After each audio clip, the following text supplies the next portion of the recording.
ছয় নং ওয়ার্ড কর্তৃক আয়োজিত ফুটবল টুর্নামেন্ট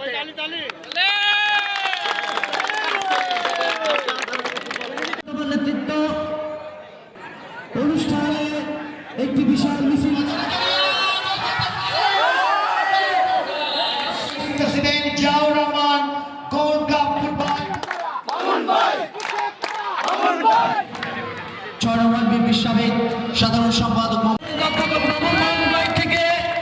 আজকে যারা দর্শক ছিলেন তারা অনেক আনন্দ পেয়েছেন। বিশেষ করে আমরা যারা এই মঞ্চে ছিলাম, আমরা দুই দলের খেলোয়াড়দের নৈপুণ্য দেখে অভিভূত হয়েছি এবং তাদের জন্য দোয়া করছি তারা যেন আরো নৈপুণ্য দেখিয়ে ভবিষ্যতে জাতীয় দল সহ এবং আমাদের দেশের সুনাম অর্জন করে আনতে পারে।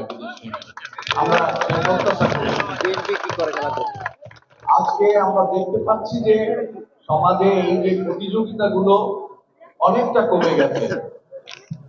আমরা এই ক্রীড়া সংঘকে, এই যুব সংঘকে ধন্যবাদ জানাই। তারা এরকম একটি নির্মল বিনোদনের আয়োজন করেছে এবং এই এলাকার মানুষকে উজ্জীবিত করেছে, বিশেষ করে তরুণ সমাজকে উজ্জীবিত করেছে। আমি তরুণ সমাজের উদ্দেশ্যে একটি কথা বলেই শেষ করব যে আমরা আগে বলতাম অস্ত্র ছেড়ে কলম ধরো, সেই কথা নয়।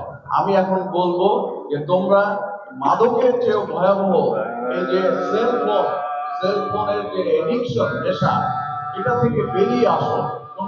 তোমরা মোবাইল ছাড়ো, মাঠে খেলা করো। মোবাইল ছেড়ে দিয়ে মাঠে খেলা করো।